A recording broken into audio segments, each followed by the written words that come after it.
नमस्कार दोस्तों, मैं हूं धर्मवीर तीजा। मेरी खेती सच्ची खेती में आपका स्वागत है। खेती से होने वाली आय पर कोई इनकम टैक्स नहीं लगता, सबको पता है। पर कौन सी आय पर? खेत में फसल उगाकर बेचने से होने वाली आय पर कोई टैक्स नहीं लगता।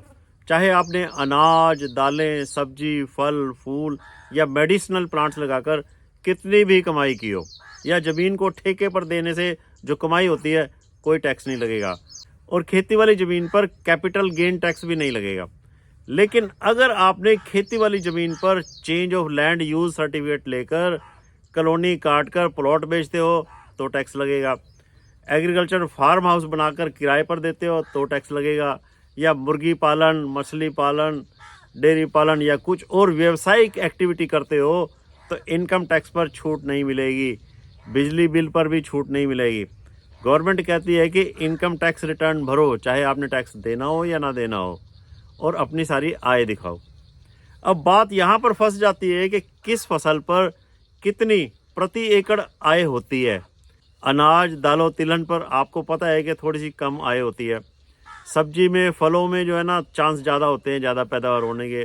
ठीक है, फूलों की खेती में भी ज़्यादा चांस होते हैं। नेट हाउस में और पॉली हाउस में या ड्रिप की खेती में, इजराइल तरह की खेती में थोड़ी इनकम के चांस ज़्यादा होते हैं। और अगर आप अपने उत्पाद को, अपनी प्रोड्यूस को एक्सपोर्ट करते हो तो आय और भी ज़्यादा हो सकती है। लेकिन ज़्यादा आय के आपको प्रूफ देने होते हैं, जिसमें जे फार्म होते हैं, बिल होते हैं, खरीद के, बेच के, मंडी के, कमेटी हाउस के, सब तरह के आपको बिल पेश करने पड़ेंगे, प्रूफ देने पड़ेंगे अगर आपने आय बहुत ज़्यादा दिखाई है तो। कुछ लोग इस छूट का नाजायज़ फ़ायदा उठा रहे हैं। अपने दूसरे बिजनेस से हुई कमाई पर जीएसटी भी नहीं भर रहे, इनकम टैक्स भी नहीं भर रहे, और उस कमाई को खेती से हुई कमाई दिखाकर टैक्स की छूट ले रहे हैं। कुछ लोग काले धन को सफ़ेद भी कर रहे हैं। गवर्नमेंट के पास काफ़ी सारे डाटा मौजूद हैं, जैसे कि काफ़ी सारे किसानों के पास कारें हैं, उतने लोग टैक्स नहीं भरते जितनी कारें हैं। भारत में 50 से 60% लोग खेती से जुड़े हुए हैं और इससे जुड़े हुए कामों से जुड़े हुए हैं, लेकिन जीडीपी में योगदान 17% ही है। एग्रीकल्चर की ग्रोथ जो है ना, वो 3% के लगभग है। काफ़ी सारे मामले ऐसे आए हैं जिनमें सरकार को लगा कि खेती से इतनी कमाई नहीं हो सकती, लोग इनकम टैक्स में छूट ज़्यादा ले रहे हैं। बेंगलोर का केस आपको बताऊं, वहाँ पर खेती कम होती है लेकिन करोड़पति किसान सबसे ज़्यादा बेंगलोर में है। देश में 50 लाख धनी किसान हैं जिनकी सालाना आय 50 लाख से भी ज़्यादा है, और इनमें से 45% तो पीएम किसान सम्मान निधि का जो 6,000 रुपये प्रति साल 2,000 की 3 किस्तें मिलती है ना, उसका भी लाभ ले रहे हैं। कई केस तो ऐसे आए हैं जिनके पास ज़मीन ही नहीं है, फिर भी खेती की कमाई देखो 50-50 लाख रुपए सालाना दिखाई है। कईयों ने तो प्रति किल्ला 5 लाख रुपए की कमाई दिखाई है एक साल में। गवर्नमेंट के पास कुछ डाटा है, आपको बताता हूँ कि हकीकत सबको पता लगनी चाहिए। क्या हो रहा है, गवर्नमेंट क्या कर रही है, इनकम टैक्स डिपार्टमेंट क्या कर रहा है, आगे क्या हो सकता है। 85% किसान जो हैं 15 करोड़ के लगभग हैं, जिनकी आय जो है ना 5 लाख सालाना से कम है। 5 से 15 लाख कमाई वाले किसान 12% है, और 15 लाख से ऊपर वाली कमाई वाले किसान जो है ना 2.8% है। सिर्फ 2.8% किसान ऐसे हैं। पंजाब में ऐसे किसान जो है ना 6.8% है, हरियाणा में 5.5% है, कर्नाटका में 3.5% ऐसे किसान हैं जिनकी कमाई जो है ना 15 लाख से ऊपर है। लेकिन गवर्नमेंट फ़र्क नहीं करती। गवर्नमेंट सबको एक समान सब्सिडी देती है, चाहे खादों पर हो, बिजली पर हो, सरकारी बीज हो, यूनिवर्सिटीज़ की ट्रेनिंग हो, रिसर्च हो, अच्छा मेरी फसल मेरा ब्यौरा हो, भावांतर भरपाई योजना हो, मिनिमम सपोर्ट प्राइस पर उत्पाद खरीदना हो, सबको एक समान एक आंख से देखती है। सरकार जो है ना, कुछ हज़ार करोड़ नहीं, 3 लाख करोड़ की सब्सिडी देती है। भारत में किसानों के ऊपर इतना खर्च करती है सब्सिडी के ऊपर। आप खुद सोचो कहाँ तक होगा ये सब कुछ। कुछ लोग, कुछ कंपनियां इसका गलत फ़ायदा उठा रहे हैं। कुछ कारपोरेट फार्मिंग कंपनियां भी फ़ायदा उठा रही हैं। प्राइवेट फार्मिंग जो है ना, भारत में अलाउड है। काफ़ी सारी कंपनियां हैं, नंबर लिस्ट है पूरी, करोड़ों की कमाई कर रही है और टैक्स को छूट ले रही हैं।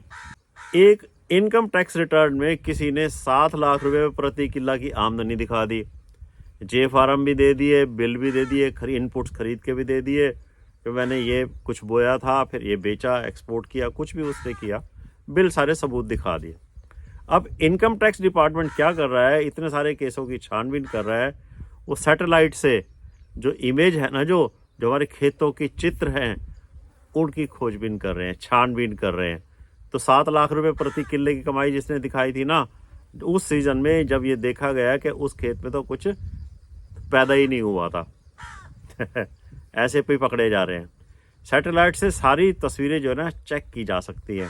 जो किसी ने अगर दिखाया कि मैंने ये फसल बोई है, तो वाकई में उसको चेक किया जा सकता है। जैसे मैंने अपनी मेरी फसल मेरा ब्यौरा में दिखाया जी, मैंने आलू की बिजाई की हुई है, तो डिपार्टमेंट वाले आए, उन्होंने भी देखा, सैटेलाइट से भी चेक किया, फिर उन्होंने आलू की फसल मान ली कि हाँ जी मैंने गेहूं कम लगा रखी है और आलू की फसल लगा रखी है। इस तरह से ये सिस्टम होता है। मेरी फसल मेरा ब्यौरा भी चेक किया जा रखा है कि उसने रजिस्ट्रेशन किस फसल की करवा रखी है। अब हरियाणा में आप देखो सब्सिडी खाद के ऊपर मिलती है ना, उसको अब मेरी फसल मेरा ब्यौरा से जोड़ दिया है कि किस किले में आपने कौन सी फसल उगा रखी है, उस फसल की यूनिवर्सिटीज ने कितनी खाद की रिकमेंडेशन दी हुई है, और आपको उस किले पर उस फसल पर उतने ही कट्टे डीएपी के और यूरिया के मिलेंगे जितनी रिकमेंडेशन है। अगर आप उसे फालतू लेते हो तो आपको फालतू वाली खाद के ऊपर सब्सिडी नहीं मिलेगी। आने वाले समय में क्या कारपोरेट फार्मिंग पर टैक्स लगाया जा सकता है? क्या मालदार किसान जो 2.8% हैं, जिनकी कमाई 15 लाख सालाना से ज़्यादा है, उनके ऊपर टैक्स लगाया जा सकता है? नीति आयोग के एक ऐसे सदस्य हैं, वो कई सालों से कह रहे हैं, कुछ एक्सपर्ट्स भी अब ऐसी राय दे रहे हैं, सलाह दे रहे हैं गवर्नमेंट को कि जो टॉप के जो है ना किसान या कंपनियां, इनके ऊपर टैक्स लगाया जाए। गवर्नमेंट सब्सिडी के बिल भी कम करना चाहती है। कुछ चेंजेस, कुछ डेवलपमेंट ऐसी दिख रही हैं। नैनो डीएपी, नैनो यूरिया, प्राकृतिक खेती, जीरो बजट खेती, काफ़ी सारे इस तरह के काम चल रहे हैं। पहले हम अनाज बाहर से मंगवाते थे और अब एग्रीकल्चर प्रोड्यूस बाहर भेज रहे हैं, सेल्फ सफिशिएंट तो हो गए हैं। कोई विदेशी कंपनी भारत में आकर ठेके पर ज़मीन लेकर या खरीद कर खेती करती है, तो उसको खेती आय में छूट मिलती है, तो इससे भारतीय छोटे किसानों का क्या फ़ायदा होता है? कृषि की आड़ में इनकम टैक्स की चोरी होती है, जीएसटी की चोरी होती है, वो नहीं होने देनी चाहिए। कृषि आय पर स्टेट और सेंटर कोई टैक्स नहीं लगाता है, लेकिन आने वाले समय में कुछ ना कुछ तो चेंजेस आने ही हैं। ऐसा लगता है भारत में सिर्फ 6% लोग ही टैक्स भरते हैं। आपका क्या कहना है, कमेंट करके ज़रूर बताएं। वीडियो को अंत तक देखेंगे के लिए बहुत बहुत धन्यवाद। आपकी अच्छी फसल की कामना करते हुए थैंक यू, शुक्रिया।